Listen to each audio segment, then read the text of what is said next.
What's up guys, Everything Apple Pro here, and welcome to 2018. It's going to be a very exciting year for smartphones as we're going to be seeing a lot of new trends such as less and less bezels, better audio, better waterproofing, better battery life, better displays, and so much more. So I compiled the best smartphones we're going to be seeing this year to talk about in this video. And yes, there are so many to choose from, but these I think are going to be the most exciting. So starting off from Samsung, one of the companies that isn't afraid to give you everything you need right now, not drag it out for years and years and years. So their latest offering, the Samsung Galaxy S9, is going to be their flagship. It's coming very, very soon in just a couple months, and it will be an evolutionary upgrade. So in other words, Apple's S-Cycle upgrade, but from Samsung. There's going to be some mild design changes on the back. We're going to see a repositioned camera and sensor orientation. We're going to be seeing a slightly slimmer bezeled display. It'll look a little bit better, but overall, it's going to be design-wise very similar to what's currently out there right now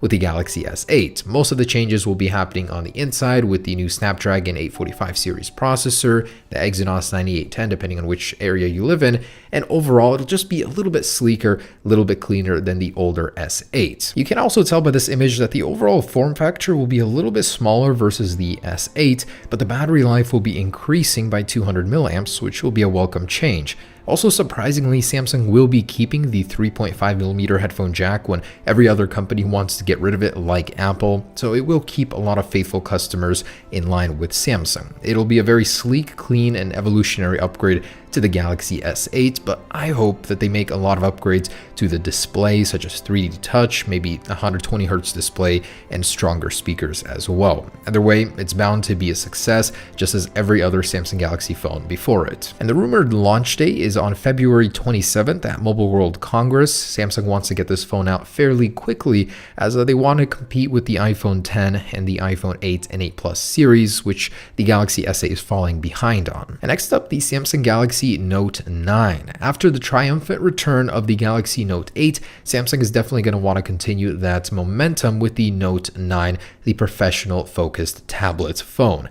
Now, what can we expect from this year's version? So much like the Galaxy S9 and S9 Plus, the updates will be very minimal. It'll be an S upgrade for the Note series. So the display will be slimmed down just a little bit in the bezels, and this is all according to rumor. Of course, it will contain the Snapdragon 845 series processor, 8 GB of RAM will remain. And the exciting thing, according to rumors, is that the Galaxy Note 9 will be Samsung's first smartphone to include an embedded fingerprint reader underneath the display. That's going to be really monumental and could drive a lot of annoyed iPhone X users over to the Galaxy Note series. Okay, and we're back talking about a folding phone from Samsung in 2018. Now, I actually included this in last year's list, but it never came to fruition. However, things are apparently changing this year, where rumors are saying towards the end of 2018, quarter 3, we will be seeing Samsung's long-awaited, long-rumored foldable or bending phone. And apparently the naming of this thing will also be competing with the iPhone X, as it will be called the Samsung Galaxy X. On paper, it'll just look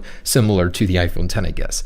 A recent patent filing also from a few days ago suggests that this thing will have a 3D touch pressure-sensitive display in order to compete with Apple's version 3D touch. So that'll be a first on a Galaxy phone as well, as currently they have it, but not everywhere on the display this would. Now, if we look back in time, Samsung has apparently been working on this phone for over 5 years. The rumor mill has been churning out more and more rumors about this phone. It's crazy how long it has survived without being apparently a canceled project. So we'll have to see if it's true, but it just seems unlikely that it would happen, but the rumors don't give up on this phone. I really do want to see what comes of it. And of course, my most anticipated product, the iPhone X series in 2018. Will it be called the iPhone X2, the iPhone 11? I really don't know where the naming scheme is going to go, but there will be a new iPhone X and alongside it a larger iPhone X Plus. So this one was rumored to happen in 2017, but Apple delayed it as the production issues just for the basic iPhone X model were crazy. Anyways, this essentially will be a larger iPhone X with a 6.5-inch display instead of the current 5.7-inch.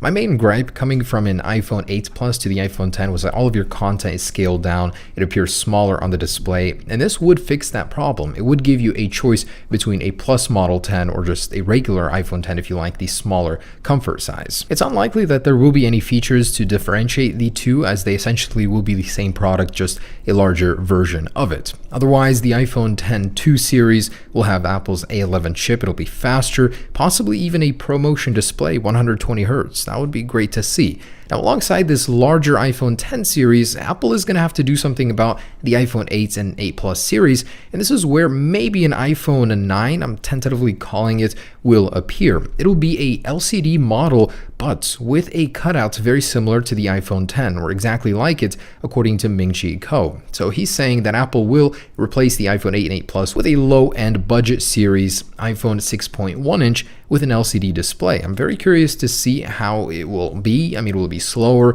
Will the display really suck that much more? But the resolution will be a little bit less than the standard iPhone 10 and 10 Plus. And just days ago, another rumor surfaced that alongside those three iPhone models, Apple will be launching another one, a 4-inch model. What could it be? Of course, the iPhone SE2. It's been a really long time since the old one was refreshed, and it's a very popular product. It's Apple's entry-level model that's also its smallest, very comfortable to use, and also very popular with consumers. So Apple will be refreshing this one. It's unlikely it'll receive this display you're looking at. This was just our concept rendition of it, but it would be actually really cool to get this on that phone. It'd be a perfect size for it, actually. So realistically, what we're looking at is just a slightly updated version of the current SE.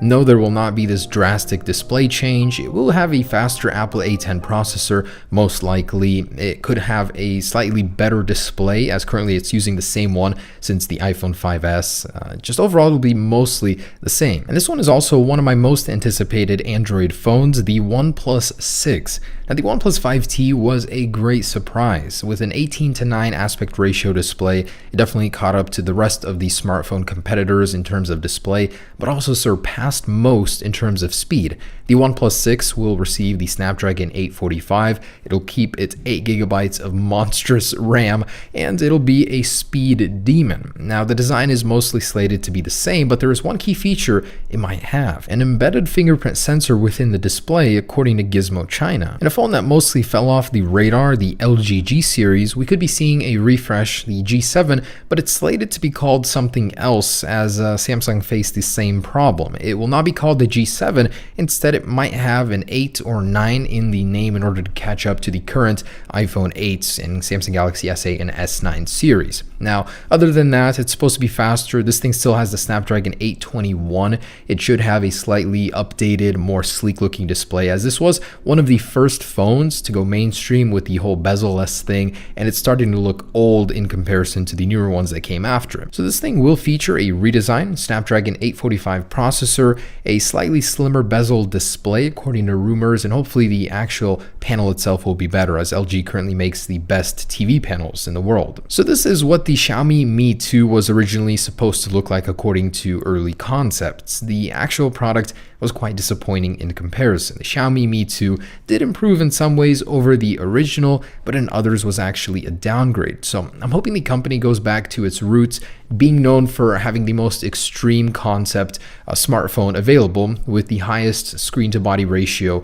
ever. And the good news is that is actually what's rumored to happen with the Xiaomi Mi Mix 3. It will have a higher screen-to-body ratio than any smartphone on the market, as well as faster internals to boot. So hopefully this time around it does look a little bit more like its marketing, as the Xiaomi Mi Mix 2 was quite a disappointment for me. And the Google Pixel 3, according to rumors, there will be 3 models this year, as the actual development names have been leaked: the Crosshatch, Albacore, and Blue Line series. One of them will be the cheaper, low-end model, much like the LG 5X was not too long ago, and the other two will be the Google Pixel 3 and Google Pixel 3 XL. What will actually be different is a slightly less bezel design on the larger XL series. Even the regular Pixel 3 will apparently have slightly slimmer bezels, better displays, and the Snapdragon 845 on both. The Pixel 2 was an amazing phone, super fast, so I'm looking forward to the third one. And lastly, as a bonus, I wanted to include Doogie's new concept video they just released of a smartphone they will be releasing later this year, they say. It's called the Doogee Slide Screen. It's quite cool because it fixes a lot of the shortcomings with